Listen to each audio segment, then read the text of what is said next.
Everyone thought he was a lonely deranged loser with no friends or bitches. But everything changes when he is thrown into an off-brand Squid Game island with a lot of people where he has to fight for his survival. Ning was a stupid incel with a room temperature IQ and a bad case of amnesia, but he thought that he was smarter than Stephen Hawking and Einstein combined. One day he wakes up suddenly from a nightmare in a dimly lit space with no idea of how he got there. Struggling to orient himself, he hears a strange girl's voice saying how glad she is to see him awake and warns him about the wall behind. Just as she said that, he turns around to see that the wall is full of spikes and is now moving towards him. He immediately gets up to run to the other side and the wall abruptly stops. He starts to panic as he searches for an exit, but the girl tells him it's useless as the door can't be opened from inside. He tries to pull out the bars from the window so that he can escape that way, but it turns out to be useless and he falls down on the ground exhausted. The girl Jin from the other side starts crying like a baby, saying that they are going to die here. He asks her who she is and what she wants from him. But when he looks closer through the hole and sees that she is also a victim here just like him, he apologizes. In the middle of her tears, she tells him that no one is going to come to rescue them and that the spiky wall will move towards them every couple of minutes. He tells her to calm down and asks her to use the axe beside her to crack open the window and get out, but she tells him that there is now a window on her side. So he asks her to give him the axe so that he can at least use it to free himself and then save her next. She stops crying and asks in a grim tone to promise her that he will come back for her. Suddenly walls from her side start moving and she pleads with him to make the promise. He finally makes a death promise and she pushes the axe through the hole, but it doesn't go through. He pulls it from his side with all his might, but it doesn't work. So he asks her if she can make the hole bigger from her side, and she strikes the wall with great force only to realize that it's made of graphite and that it can't be broken down that easily. She gives up and starts crying once again, but Ning has enough with her bullshit and tells her to shut up so that he can think clearly. He then asks her how she ended up here, and she tells him that she has no idea except that she was taking a nap in the subway and when she woke up she was in an iron bed. As soon as she tells that, he gets an idea and tells her to crush the bed and give her the iron bar. She gets up and does as she is told, giving him the iron bar through the hole. He immediately rushes to the window and breaks it open. In the nick of time he escapes as the girl pleads with him not to leave her behind, when the wall starts closing in on her. As the time goes by, she thinks back to how she was left behind years ago during her hiking trip. One of the guys in her group was injured, so she took him to a cave and helped with his injuries as her father was a doctor and she learned this stuff from him. The rest of her group arrived and pulled her outside to discuss with her secretly.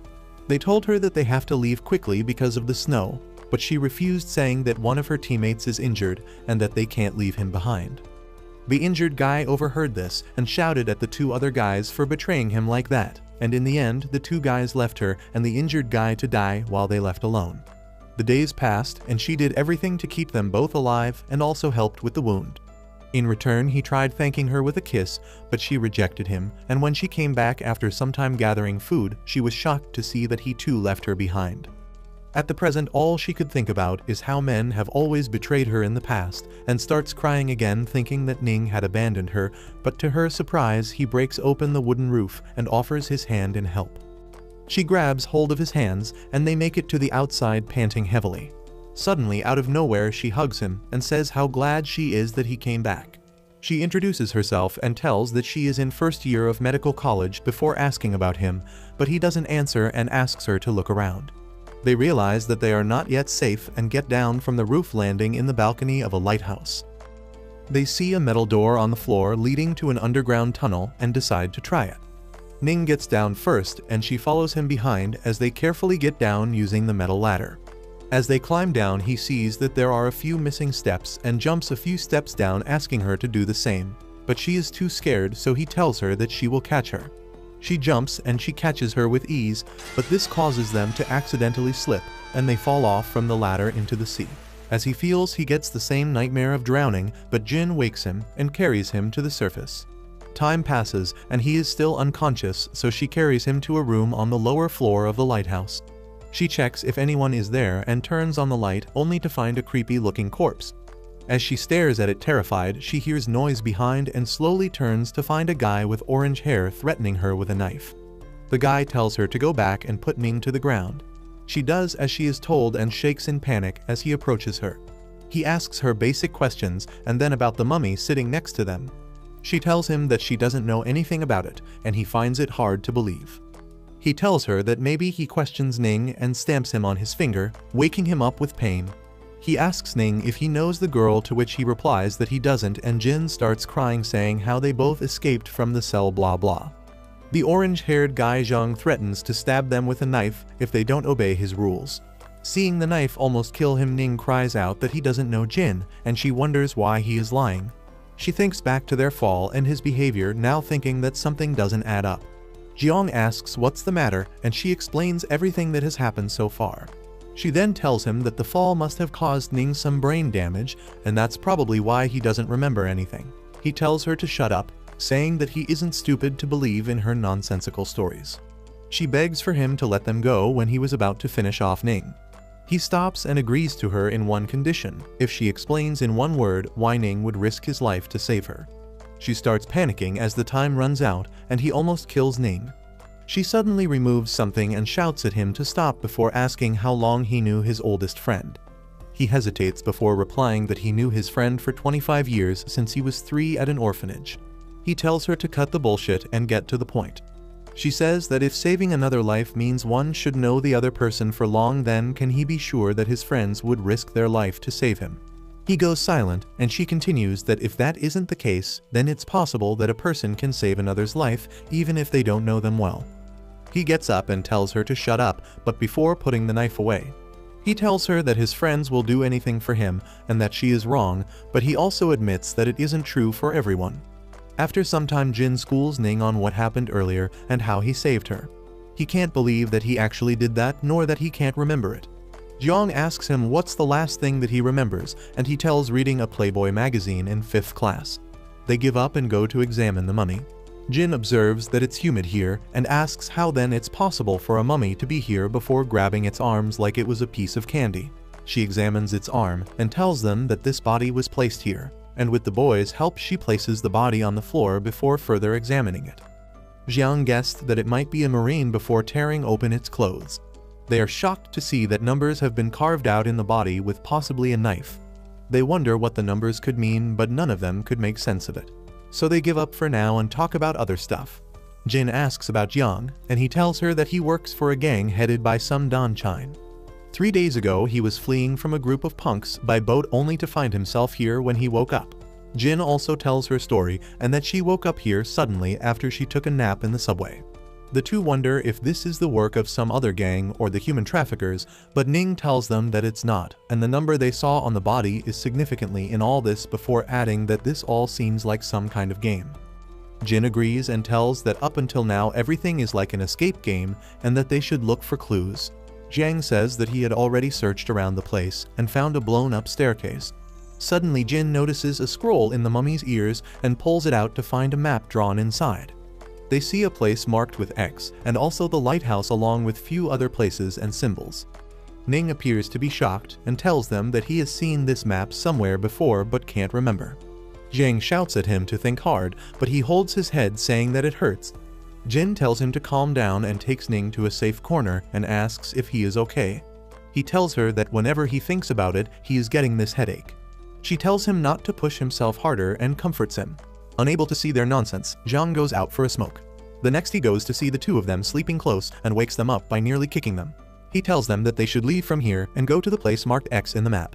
Ning gets excited as if they are going on some treasure hunt, while Jin asks if it's a good idea in their condition, but Jiang tells them that he is giving them no choice and that they are nothing but his slaves now.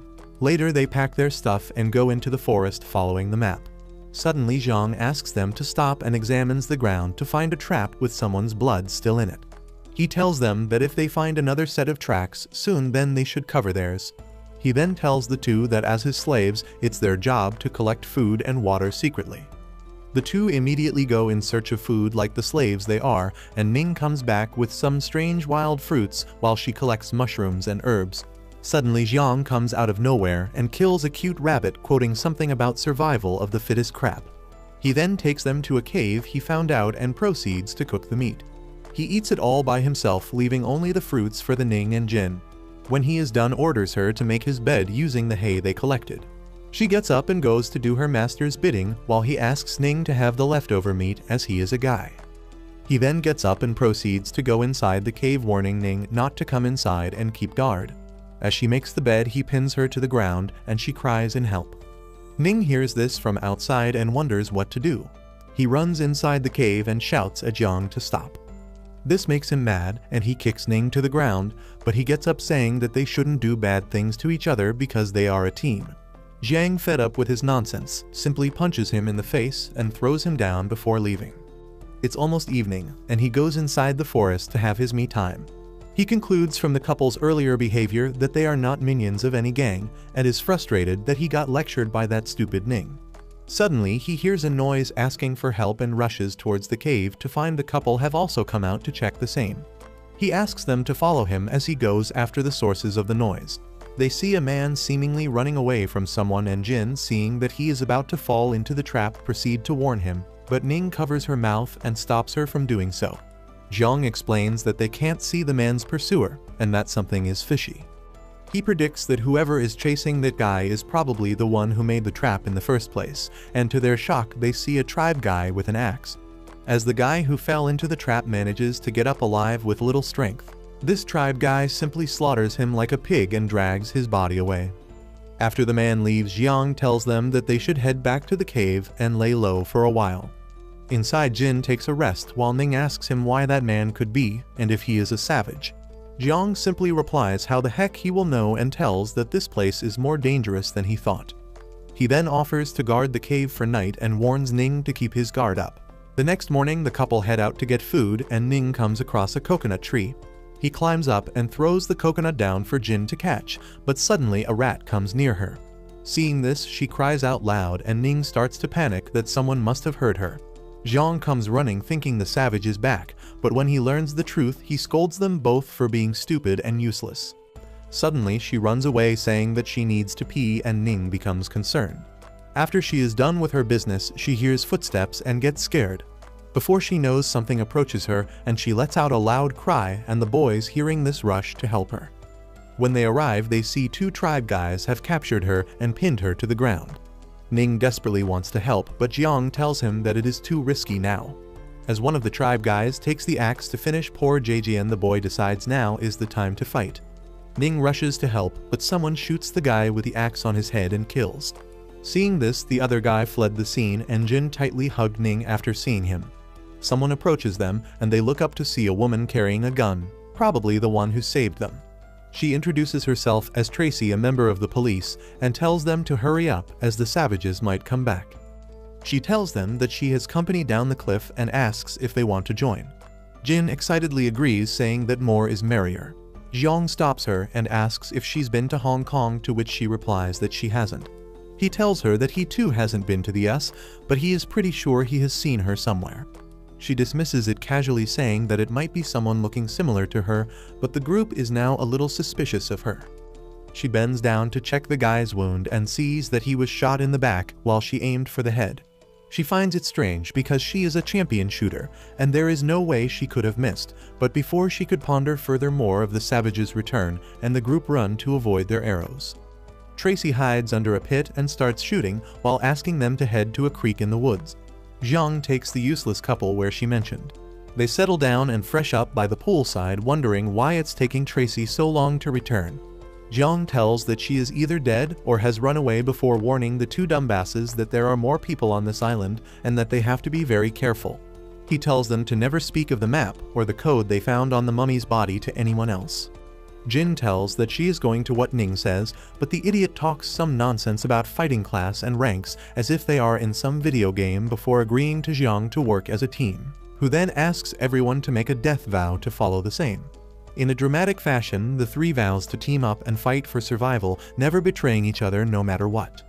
Just then, Tracy comes back and tells them that they have to leave this place as she doesn't have much bullets left. She then asks them to follow as they head to where the rest of her company is. When they reach the place, she introduces them to her friends, saying that they have been attacked by the savages and she rescued them by killing a few of the savages. One of the guys calls her a badass, while the other tells her that she wasted bullets rescuing these strangers. Jiang gets mad at the guy who said that and threatens him. But Tracy intervenes and tells them to quit fighting. She tells him that if he and his team want to stay with them, then they obey her rules and not harm any of her teammates. Jiang smirks before agreeing to her rules before getting to know the others. Jin and Ning also introduce themselves, but everyone is surprised when he tells them that he is a 5th grader. Jin quickly corrects them that Ning had a head trauma and only remembers till he was in grade 5. Tracy then tells them what she discovered that day.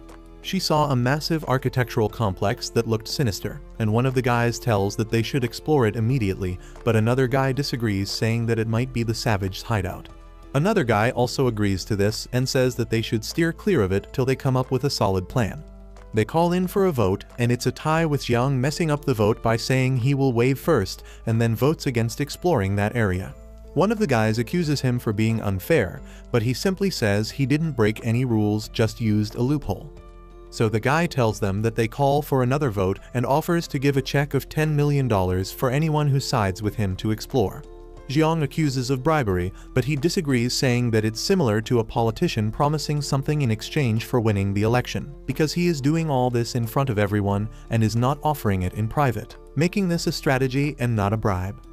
Jiang smirks, saying that he too has a strategy, and tells the couple to vote for him. When that guy Ishigaki points out that he still has 1 vote less, he tells him that from now on whoever votes for him, he is going to offer 30 million. Tracy points out that he doesn't have that kind of money, to which he tells Ishigaki is going to pay for him because he wants the vote to go badly his way, so he won't mind paying extra. Soon they call in for a vote, and naturally Jiang wins it, with one of their guys turning to his side and demands that Ishigaki pay up if he wants them to go explore the huge architectural complex. The next day they all head to the site, and as they go through the forest, Jiang tells that he wants to discuss something with Tracy in private. She tells that he can do it here itself, but he insists that they go alone, and when she still refuses, he goes and whispers something in her ear. After that she tells him to stop and pulls him aside to discuss privately, while the rest wonder what's happening. Suddenly she slaps him on his cheeks and returns to the group, saying that he went too far. He simply laughs, saying that he was right and is going to repay her for this. The group asks her if she is okay, but she doesn't tell them anything and continues walking in frustration. The group silently follows her as she leads them to the complex, and they arrive at the site by evening. Everyone is amazed to see such a huge building and stand there gawking. Tracy asks Ishigaki if he can identify the architectural style, and he says that it is similar to the Mayan pyramids. So Jiang asks if they are in Egypt, but he says they can't be sure since pyramids are part of many countries, before listing a few examples. They go inside, climbing down a seemingly endless number of stairs. Tracy warns them to be careful and stay closer in case the savages return. After what seemed like hours, they reach the central part of the complex. Jin tells Ning that she is feeling terrified because at first she thought they were all kidnapped or something, but now it looks like they are in some other continent with strange people. She wonders if all this is some kind of game of reality that they are forced to play. Ning simply says like a kid that maybe they are inside a video game, and she lets out a sigh, wondering what to do with this useless amnesia patient whose ick is now of a 5th grade kid. They discuss some more, and he 6Ls her to stay positive as this place is marked in the maps, which means they are going in the right direction. The two then laugh out loud, saying that they never have to work if they escape this place because now they have a check for 30 million with which they can survive with their whole life. Tracy calls Jiang and shows some burning marks. She feels it and says that it is still warm, meaning someone lit a fire there just some time ago. The others wonder if it's the savages, but Ning says it can't be as they don't know how to use batteries, meaning some other people also ate there, and Tracy tells, observing the surrounding, that they had also taken rest there. Ishigaki tells them that they should now go inside the pyramid to explore. One of the guys refuses, saying that it's safer here, and Jiang tells them that they should split into 2 groups. One will go inside to explore, and the other will stay out. Ishigaki agrees to one condition, that he splits the team. He will lead the exploration team with Tracy, keeping them safe, and Jin will accompany for her medical skills, while another guy for his physical strength. The rest all will stay out, and if anything happens to the team inside, then they will rescue them. After they go inside, the orange hair guy asks Jiang why he didn't oppose and offers to team with him to take down Ishigaki so that they get all the power. Jiang smirks and simply refuses, saying he doesn't want to work with pests like him. When that guy continues his nonsense, he pulls out the knife and threatens him, demanding his check. The guy tells him that this is a crime, but Jiang tells him that he has no evidence, and true to him, the only possible witness is busy taking a piss. Meanwhile, the other team goes inside and explores the inscriptions on the wall. Ishigaki tells that they need an archaeologist to decode this and move on. As they continue exploring, Jin thinks back to what she told Ning. She had poisoned Jiang with her hair clip when he tried to take advantage of her in the cave, and if she didn't secretly give the antidote, then he would die in 7 days. She had warned Ning that the antidote is going to cause Jiang severe pain during healing and wonders 8F the time for that is nearing. Just like she predicted, his stomach starts hurting and asks Ning to guard the area while he goes to relieve himself. Just then, a bug group of the savages arrive and they start running in panic. Jiang, unable to tolerate the pain, clutches his stomach and falls to the ground. Ning suddenly remembers what Jin said earlier and runs to him as the savages aim for Jiang, who struggles to stay conscious. He reaches just in time and carries him over his shoulder to safety. The orange hair guy finds a switch and pulls it for a door to secretly doll from the top and slowly closes. Ning hurries with Jiang as it closes and narrowly manages to get inside without their heads being crushed to pulp. They gasp in horror as they realize that now they can't get out, and hearing the noise, the other team comes back to check. Jiang thanks Ning for saving his life and scolds the other guy for almost locking them outside. The guy says that he was scared and had less time to think, so he closed the door in panic, and Ishigaki too agrees, saying that it's the right call. Ning asks them how they will get out, and he tells them that for now they don't waste their energy worrying about this and focus on exploring further, maybe finding another exit. Jin suddenly notices a purple bruise in Ning's arms and examines it. She then gets Jiang's knife and cuts open his arm, but then she drops the knife in horror, saying that he is not bleeding and is infected with a serious kind of neurotoxin. She then starts crying sadly, saying that if this spreads to his heart, then he will be gone quickly and has only about 10 hours left. Jiang pleads with her to do something, as he is only in this condition because he rescued him from the savages. Jin cries even more, saying that she really wants to save him, but there is no medicine here and she is helpless. Jiang gets up, although he is in extreme pain, and declares that he will go out and get the cure from the savages. He then starts pounding on the door as if that will open it. Nin tells that he is fine for now and that they should quickly find another exit so that they can get out and Jin can prepare the medicine. Ishigaki tells everyone that of all of them, Ning seems to have the best survival instinct despite having no other skill or speciality, and they all get going. They go down a staircase and hear water flowing nearby. As they go, they observe the wall, and Tracy tells that it's moist, meaning that there can be an underground stream somewhere near. Suddenly, they notice light coming from further end of the stairs and wonder if that's an exit. But when they reach there, they are shocked to see that it's a hallway submerged in water and only a few pillars floating. Ning clutches his head, saying that it's hurting again and that he has seen this place before. Just then, they hear someone cry for help and wonder if anyone else besides them is inside. Jiang points out that the noise is coming from the water and goes to check. They see 4 people in the water and one of them seems to be unconscious. The guy holding the unconscious guy asks for help and says that he can hold him further. Ishigaki asks who they are, how they got into water, and the yellow hair guy tells that they are also like them who got here suddenly, and was about to say the rest, but the water level starts getting higher. He pleads with them to help and offers to tell everything once they get out. Seeing that they are still hesitating, he tells that the professor in his arms can read the savages' writing and also know where the exit is. Jiang tells them that they should save this group and gets a rope from Jin, but it's too far away to throw.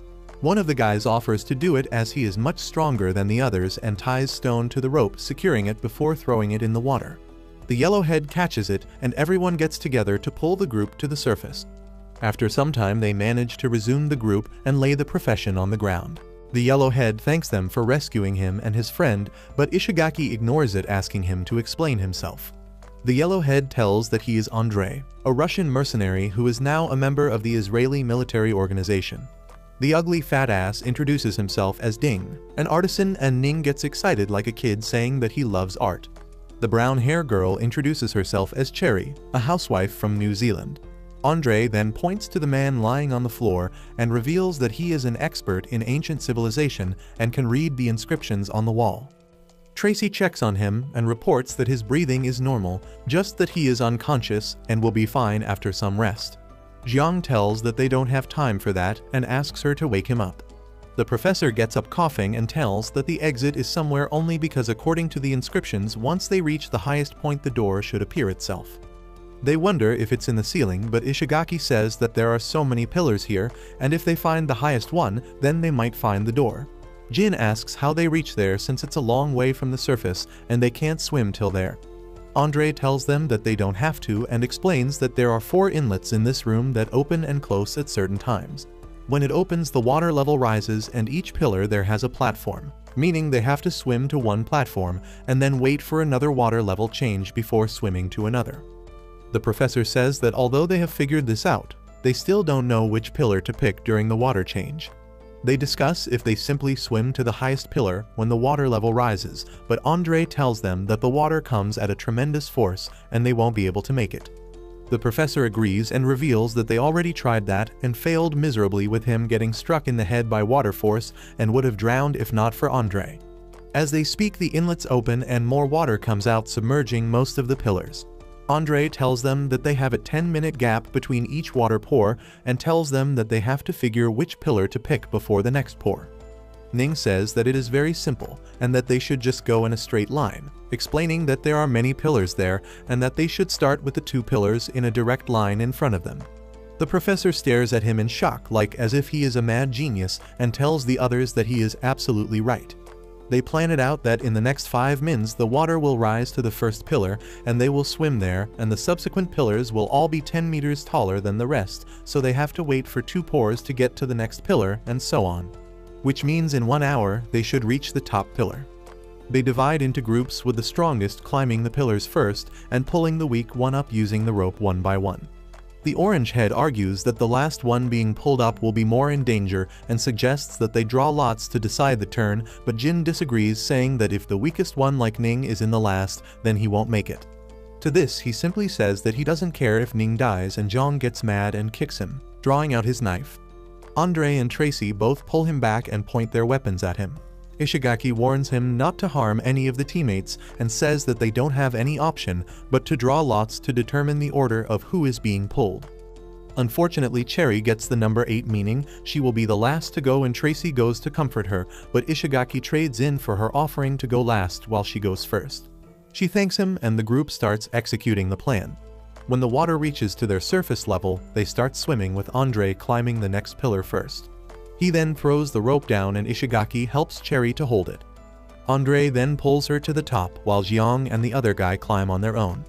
Next they pull Tracy up and continue with others. Now it's Jin's turn, but she asks Ning to go first and goes next. Only 2 more are left, the fat ass and Ishikagi. As they pull the fatty, they hear trembling and realize that the next pouring is going to start. After a great struggle, they pull him up, leaving only Ishikagi, and before Andre could throw the rope, the water starts pouring in, and the group starts to panic, but Ishigaki somehow manages to get hold of the rope. The group struggles to pull him up against the water current in just the nick of time. They rest for some time and discuss the place. The professor tells that this architecture is built by Guilin for testing strength and courage. The others ask what's that, and he explains that it's located in South America, a mysterious and ancient civilization. He tells that at present there is no record of that place, and that he only know about this because his professor studied on it. The Guilins were the predator of Maya, and that only in Mayan literature there are records of them.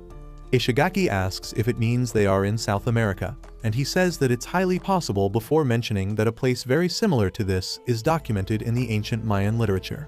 He then talks about the characters on the wall, saying that it is Guilin language and only consists of 20 alphabets. Ning asks if those savages are ancient Guilins, to which the professor tells them they are not. He continues to tell about what he learned, that the Guilins are extremely intelligent, and some even say they are immortal. Everyone looks at one another in shock and wonders how they ended up here.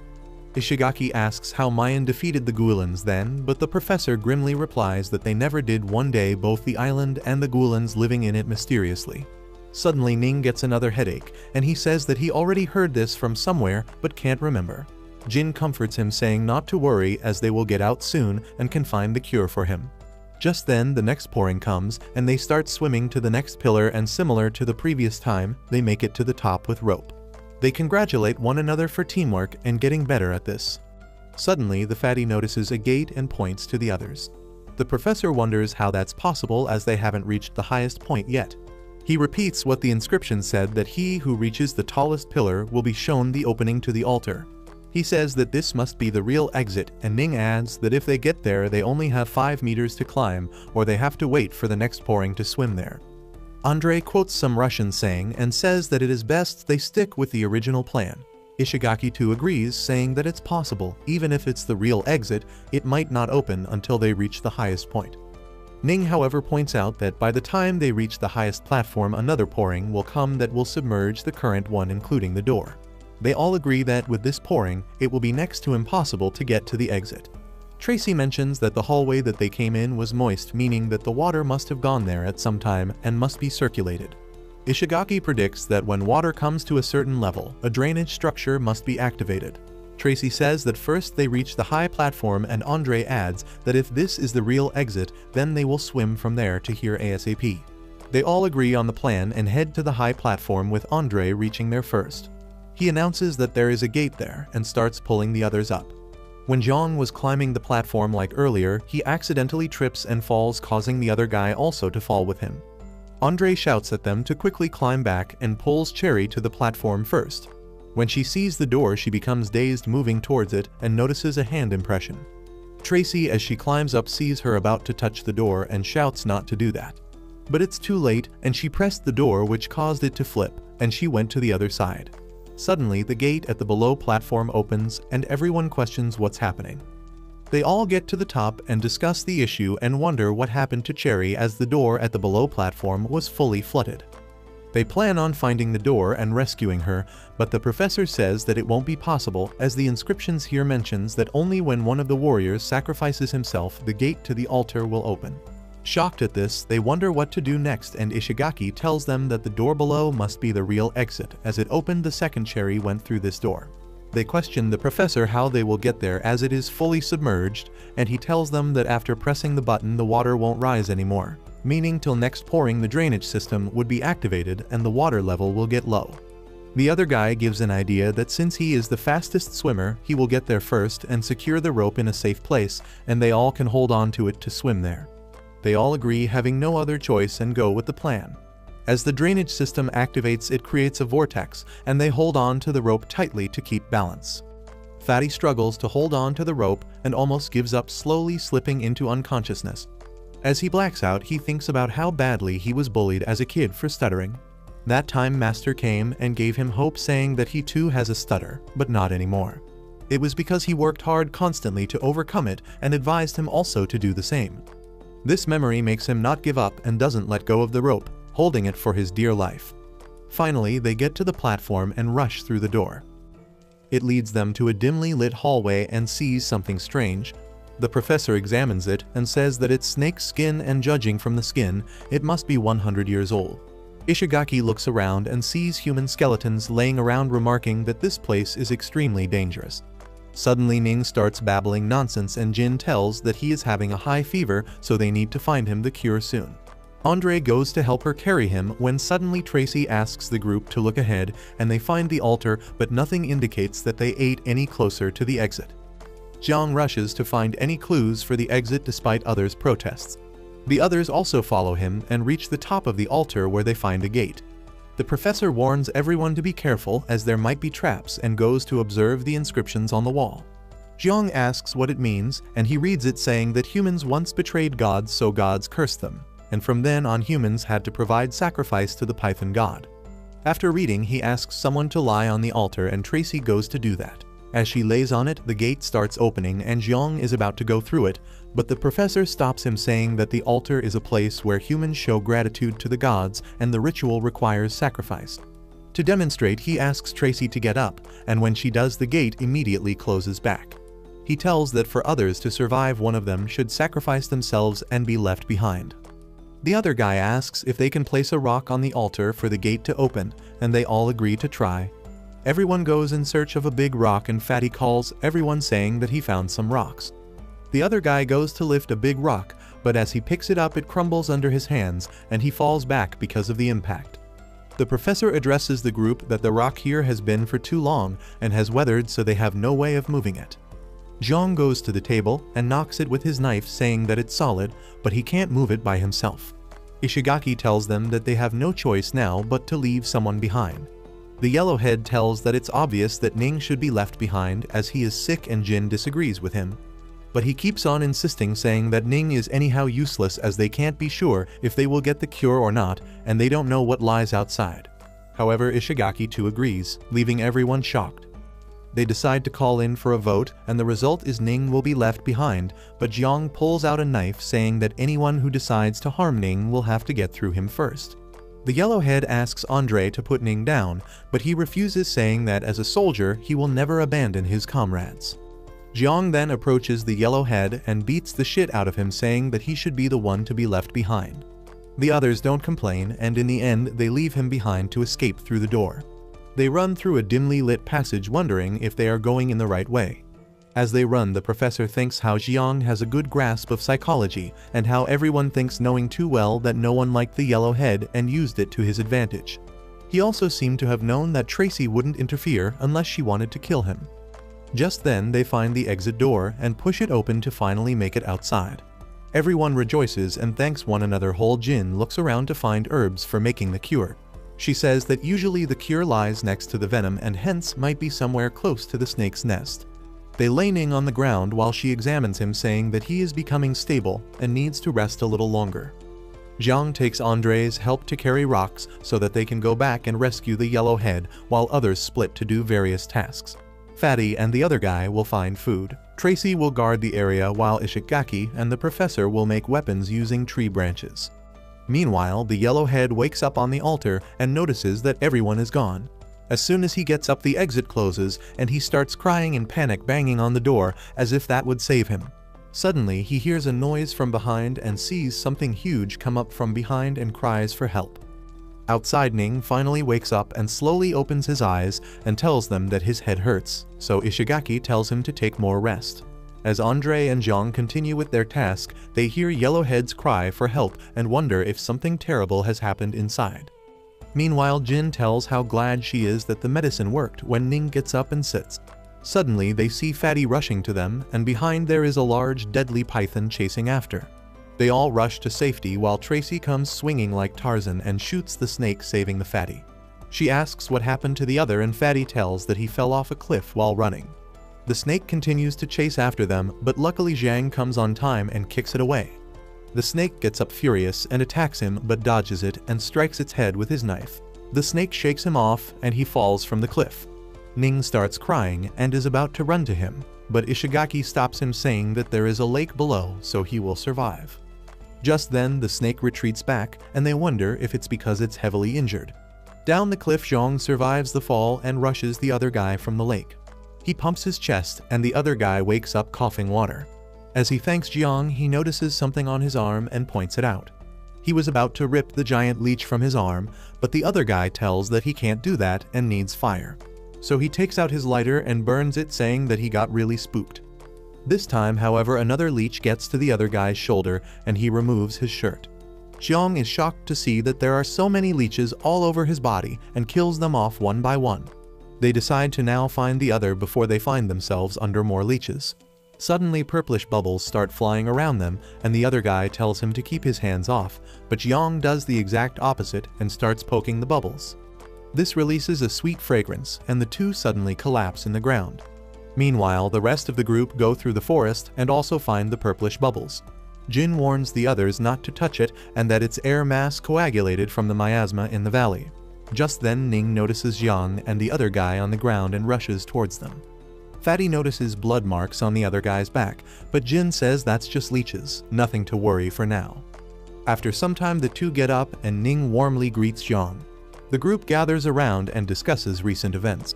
The Yellowhead most certainly faced death, and now they wonder what to do. Ishigaki suggests that they find food as they haven't eaten anything the whole day.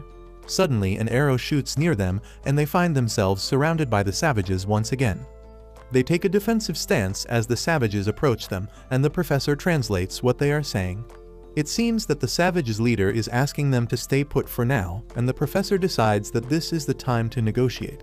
The leader asks the professor how he could speak their language, while the group wonders how the leader of the savages can speak their language.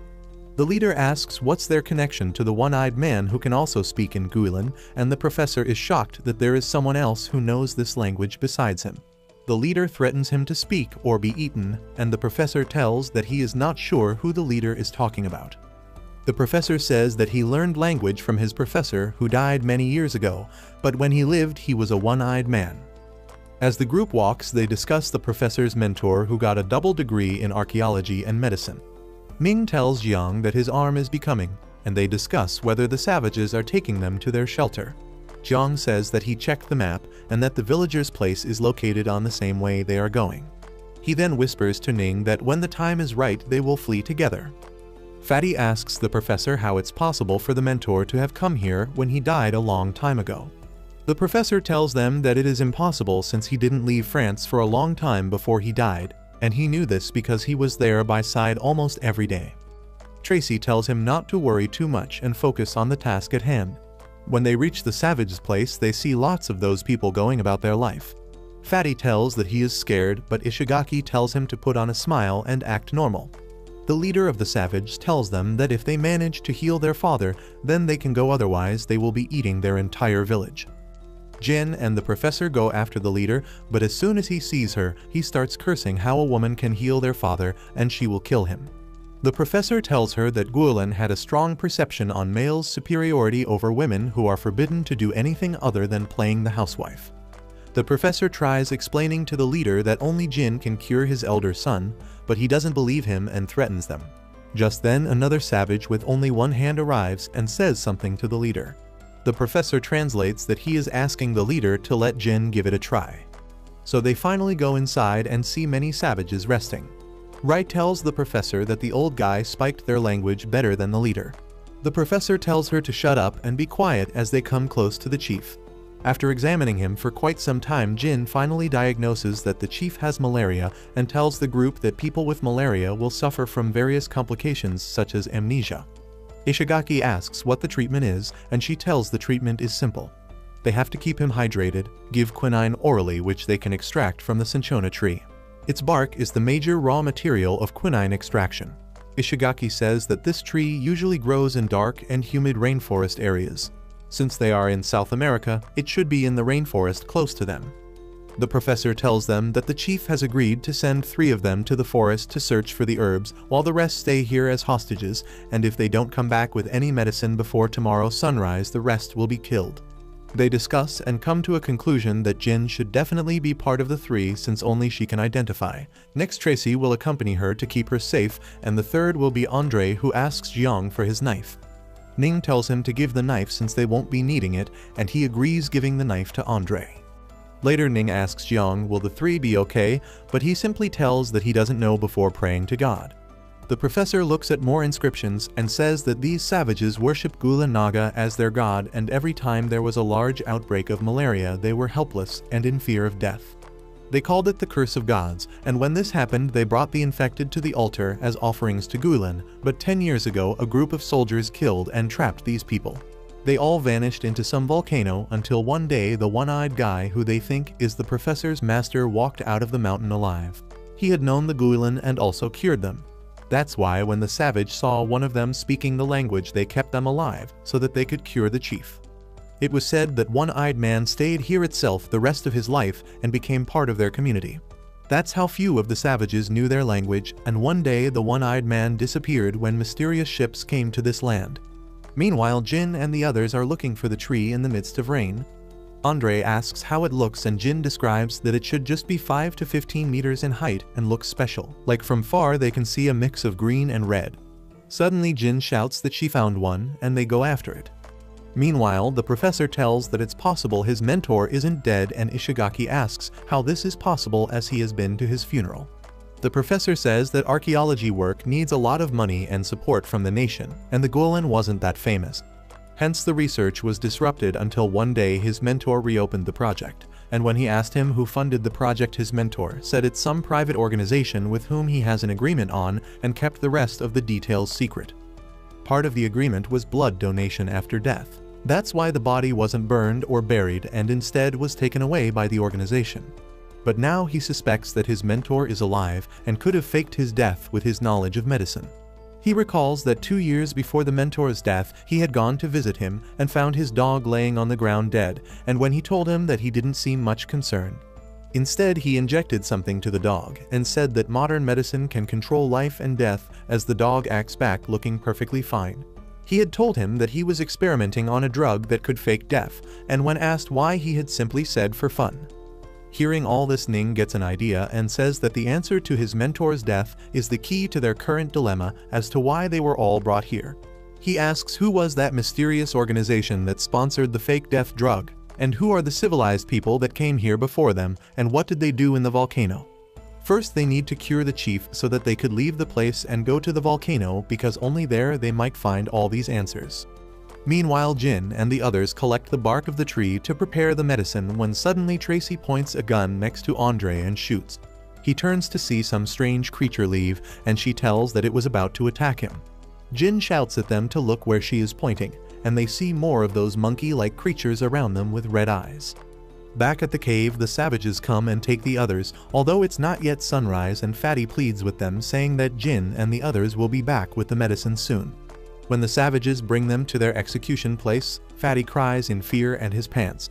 The professor tells the other to be brave because these savages worship bravery and will kill off the cowards. True to his word, one of the savages drags Fatty away to be executed. But luckily Jin and the others come back. Later they all eat heartily, and the whole Fatty wakes up shouting that he is dead. Jin prepares the medicine and gives it to the chief, who slowly starts getting better. The leader thanks her and tells that she will teach them the cure so they don't have to sacrifice any humans after this. The old man thanks her, saying that the one-eyed man never taught them the cure, but she is much nicer. He then tells her the exit route from here to the mountain. She asks him about the monkey-like creatures in the woods, and he tells her that they were released by the civilized people who came before them. He then tells her that if they get bit by those monkeys, then they too will become like them.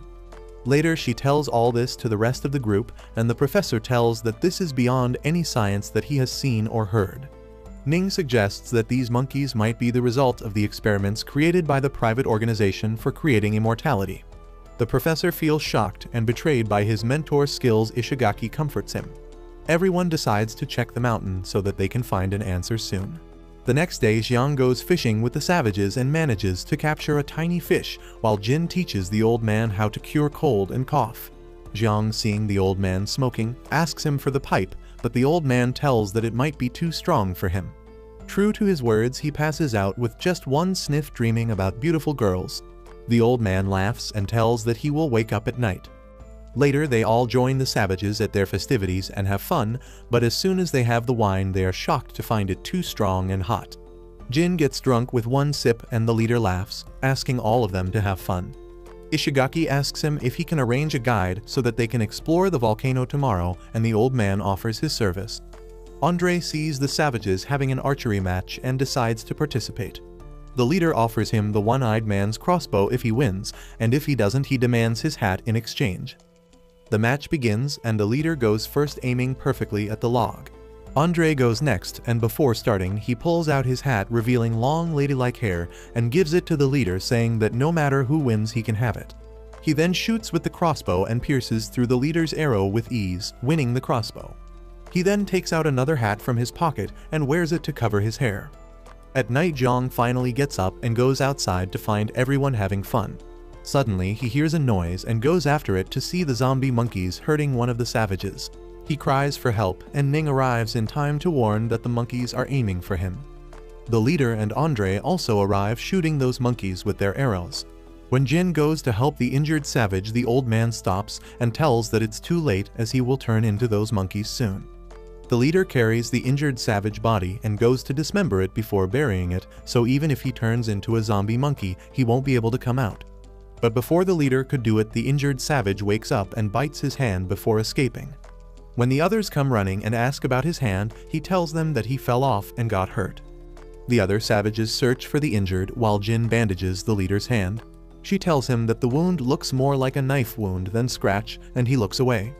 Ishigaki says that they should soon leave for the volcano, and tells that he has collected plenty of food with Andre, enough for the week. Ning asks the old man except him if there was anyone else who got injured by the zombie monkeys, and he tells them that others all died, including his son. He too was infected, but the one-eyed man chopped off his hand immediately before he could turn. That's why he is alive now. The next day, the group thanks the savages as they were about to head for the volcano, and the old man apologizes for not being able to accompany them like he promised. They hear a bustling sound and ask what's happening. The old man tells them that a new chief is being counted today and invites them to join. But when they hesitate, he becomes creepy and gives them no choice. At the ceremony, they see the ex-chief stabbing himself to collect a bowl of his blood, and the leader drinks it to become the new leader. Suddenly, the old man laughs like a maniac, saying that if one eats the zombie monkey's organ, the infection becomes rapid, and they turn immediately. He reveals that the leader was the one who did this to his son, and now he took his revenge by giving the same to the leader. True to this, the leader immediately turns and becomes a zombie monkey. Everyone runs away in panic, while the old man laughs like a psycho with tears in his eyes. Fatty and the professor escape to the forest, panting heavily in exhaustion. They wonder what happened to the others as they all got separated in the panic. The professor says that if they head to the volcano, then they might meet them. Suddenly, they hear a noise and get scared to death, but it's only Ning. They discuss the situation and hear footsteps, so they go to hide behind bushes. They see Jin running this and were about to meet her, but she accidentally trips on ropes and the savages soon come after. The savages agree to not kill her because she helped them despite their leader's orders. They point her to the volcano direction and ask her to go fast. The three don't see Ke out of their hideout till later because it's not a guarantee that the savages will spare them like Rin. After the savages leave, they come out and see a small map with a route to the volcano and discuss. Later, they go to the shores and decide to spend the night there as the savages won't come there. As they sit around and discuss, suddenly Ning remembers something from the past. He was thrown off the ship by some men and a guy was begging him to come back and save him. When he got back to the boat, the men were gone, and he apologized to himself for not being able to save that guy. Fatty and the professor go concern and ask him what's happening. He regains consciousness and tells them that he was getting bits of his memory back. Just then he looks at the shore and observes that it's getting smaller. Professor tells them that the tide is moving in and they have to leave immediately. As they get up, they see crocodiles and Ning tells them that it's best that they wait till the tide falls. However, Fatty gets scared and runs away in panic, causing the crocodiles to come after him. He somehow manages to escape and run to the forest and find a rope. Suddenly, he bumps into Jiang, who is smoking, and asks him to shut up. He asks Fatty where the others are, and after he hears the truth, he gets pissed that Fatty ran away abandoning his friends. Just then, a group of zombie monkeys come and surround them. Jiang asks Fatty to go back to the shore while he keeps the monkey here. Before sending him away, though, he threatens Fatty to help the others, especially Ning, before facing the monkeys. Fatty goes back to shore and finds Professor and Ning hanging on to a tree to escape the tide and crocodile. Ning tells him to tie a stone to the rope and climb to the next tree. After he climbs, Ning asks him to throw the rope and catches it. They tie each end of rope to both the trees and use it to travel across. The professor goes first but realizes that the rope is pulling down, so hurries off and jumps to the other side. Ning climbs on the rope and walks across, but the crocodiles follow him and nearly have him when he gets down. Luckily, Jiang comes from nowhere and attacks the crocodile, but they all notice his eyes and realize that he is also infected. The professor thanks him but asks him not to follow, but Ning tells him that there can be an antidote in the lab by which they can cure Jiang since he didn't fully transform. The next day, Jin sees the volcano first and was about to rush there, but suddenly sees someone coming from behind and shouts for help. Everyone hears her cries and rush towards the noise, but it's only Ishigaki and that other guy who are now eating like greedy pigs. Attack and Andre arrive at the scene, but so do the monkeys. They run away from them and luckily manage to escape, panting heavily. Tracy says that she only has 3 bullets left, so they have to be careful. Jin tells them that they have to go back and get the food supply because the volcano will be deserted. Ishigaki suggests that the team divide their responsibilities to ensure efficiency while collecting food and supplies. He assigns specific tasks to everyone, Jin being responsible for gathering herbs essential for survival. Andre is in charge of ensuring the group's security. The other guy and Tracy are tasked with searching for food. Once the duties are assigned, the group sets out to carry out their respective roles. Jin quietly prays for Ning's safety, worried about the challenges he might face, who in the meanwhile encounters numerous swamps that block his path and decides that climbing a nearby cliff might be a better option to find a way forward. Fatty and the professor decide to keep a safe distance from Jiang, as they are afraid that he might turn completely and attack them. The professor suggests they separate to avoid further risk, but Ning refuses and decides to stick with Jiang. He recalls the first conversation he had with Jin, where he asked her about helping strangers in need and the promises they made to each other. To him, Jiang is like a brother, and leaving him behind feels unthinkable. Ultimately, the professor and Fatty agree to stick together, as traveling alone in these terrible circumstances seems too risky. Meanwhile, Andre asks Jin how she managed to cross the swamp, and she explains that when she stepped into the swamp, the savages appeared and threw stones to guide her along a safer path. He laughs heartily at her story, finding it amusing and somewhat unbelievable. Jin then turns to Andre and Tracy, asking about their own experiences crossing the swamp. Andre, being a seasoned soldier, explains that it wasn't difficult for him because he had encountered similar challenges during combat missions. Ishigaki, being a sports enthusiast, shares how he cleverly used wooden boards and tree vines to create a makeshift skyboard which allowed him to cross with ease. As the group gathers the food and herbs they've collected, the other guy points out that Andre seems to have feelings for Tracy, who is skeptical and doesn't believe it, but the other guy insists, pointing out how Andre went out of his way to protect her during a monkey attack. Surprised by this revelation, she recalls a mission from years ago, when she was part of an Interpol operation targeting a multinational drug cartel. During the mission, she was ambushed and had to kill a Russian mercenary named Eric Ivanov. Ishigaki then points out that Andre's last name is also Ivanov, which raises Tracy's suspicions, and she begins to wonder if Andre is related to Eric. She thinks to herself to stay vigilant, as Andre's skills and abilities are something she can't underestimate. Meanwhile, the other group climbs the cliff and makes their way toward the volcano. Ning is still worried about Jin after hearing her scream earlier and prays for her safety. Along the way, they discover the food bag that Andre and Tracy had left behind. This discovery makes him suspect that danger might be lurking ahead, and he mentions hearing gunshots in the swamp earlier. He then points toward the volcano and urges the group to move quickly to find antidotes, as he is especially concerned about Jiang and wants to ensure he gets treated as soon as possible. As Jin's group reaches the volcano, they find the intense heat almost unbearable. Andre warns them that the higher they climb, the hotter it will become. Jin suggests they take a break to rest and drink water. However, during their rest, they realize that Ishigaki is missing, and alarmed, they begin calling out for him.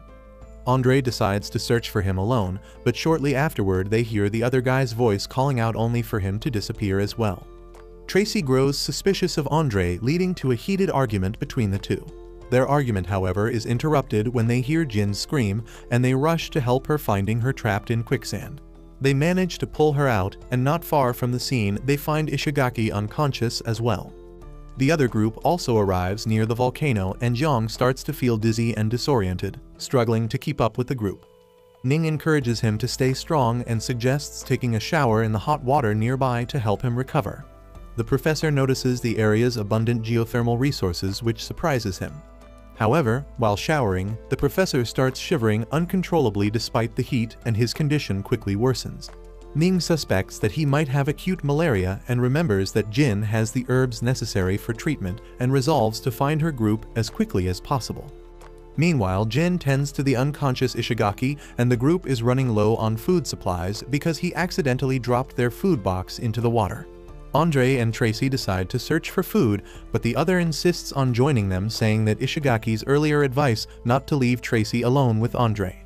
Tracy reassures him that there's no need to worry and leaves with Andre. Elsewhere, Ning and Fatty spot an apple floating in the water, which makes him believe Jin's group might be struggling with food shortages. Tracy and Andre later discover a man-made tunnel inside a cave, and they follow it to find a crosswalk leading to what appears to be a research facility. Deciding to investigate further, they split up, and Tracy finds an electric breaker. She turns it on and enters the facility. Inside, she discovers an underground power station, and suddenly the door behind her shuts and a man in a construction vehicle appears, attacking her. She manages to hide and escape his attacks, thinking that it is Andre who is attacking her. Hearing the commotion, Fatty and Ning follow the sounds, heading toward the scene. Meanwhile, Andre hears gunshots and rushes toward the noise, while Tracy continues to fight off the attacker, managing to fire a shot at him. The two fight one another, thinking that they are the one attacking each other, and Ning arrives just in time to stop them. He stops the fight by threatening to waste the food in his hand if the two don't stop now. Realizing the importance of food, they stop arguing and attacking each other. Meanwhile, Jin is waiting for Ishigaki to wake up, and when the other guy is extremely hungry, she gives him her last apple, saying he needs it more than her. He eats half the apple and saves the rest for Ishigaki. Seeing this, she becomes emotional and says that is a really nice guy, and he tells her that his Buddhist grandfather had taught him to be kind to others. Soon Ling and the others arrive at the scene with food. They feed Ishigaki, who is still unconscious, and Ling tells Jin about Yang, who is slowly turning to the zombie monkey, and the professor, who seems to be sick with acute malaria. Everyone becomes worried about Yang and the virus. Ling suggests treating the professor first, but Jin decides to go along with him and Andre to help both the patients. The three head to the cave where the patients were left, but find them missing, and Andre suggests splitting up to search. After a while, they find a knife left behind by Zhang, and Ling suspects the patients have been taken to a research facility and decides to regroup and head there together. At the cave, officer Tracy seems troubled while looking at her gun, and Ling informs the group about the missing patients, and shortly after, Ishigaki wakes up. Jin explains where they are and checks his pulse. He promises to repay her for helping him, but she insists she was just being a good team player. He notices that Ling is behaving differently and remembers his past as a successful software engineer. Despite his achievements, he feels technology and wealth are useless in their current situation. The group reaches a geothermal power plant and is shocked by its advanced construction. They realize such a facility would require government support, and Ishigaki points out that they need to find the harbor for transportation, but it's too dangerous to look for it now. Instead, they decide to explore the lab first. Inside, they discover a dead researcher and supercomputers, and he manages to hack into one and access limited information. He assigns tasks to the group, sending Tracy, Jin, and Fatty to search the biochemical area. When they reach there, they find the zombie monkeys in containers and an antidote, though Fatty gets scared and waits outside. Meanwhile, Ling, Jineng, and Andre explore another section and find spacesuits and military ID cards. As they continue searching, they worry about government involvement in this dangerous immortality research. The other guy starts feeling unwell due to a psychological disorder triggered by stress, and he recalls losing control in a basketball game years ago and fears it's happening again. Following Ishigaki's instructions, he heads to another area marked as a restaurant. Meanwhile, Jin's team returns with the antidote, while Ning's group finds a room with skeletons sitting in a restaurant as if they died suddenly while eating. Andre checks on the body and discovers it is not as old as the other dead bodies, and Ning finds a card in the dead man's pocket, revealing he was a research facility supervisor named Yasu. They use the card to unlock other doors and find a notebook in his pocket, but the pages are missing. Suddenly, they hear someone outside, and Andre goes to check while Ning examines the book and finds something written on the last page.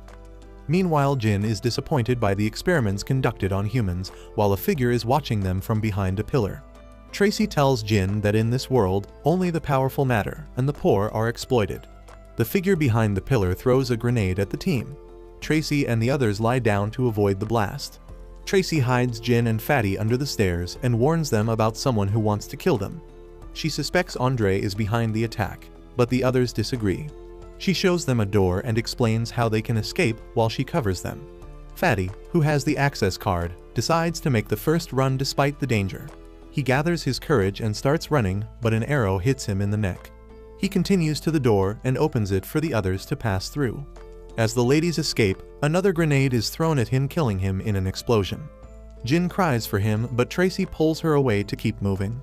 They hide in another room, but the mysterious man continues to follow them. The two hide in a washroom when toxic gas starts leaking, and they try to open the door, but it is locked from the outside.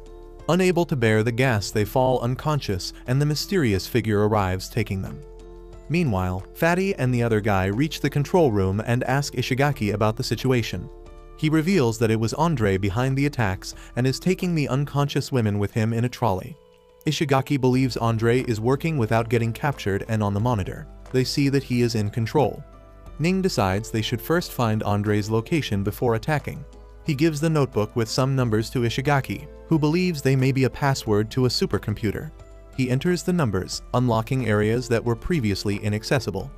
Suddenly, a scanner rises from the ground, requiring a hand scan for second-level authentication. The supervisor's handprint is needed to grant access, and if they don't scan it, the system will self-destruct. The other guy panics, but Ning gives him a plan. He orders him to run to the cafeteria and bring the supervisor's body, as a normal person would take 10 minutes to cover the distance. But he, being an athlete, can make it in time. The other guy faces numerous challenges during the run, but after some encouragement from Ning and Ishigaki, he pushes on. At the cafeteria, he struggles but eventually carries the supervisor's body and runs toward the control room. There he sees Andre standing in his path but does not stop and makes it just in time, placing the hand on the scanner.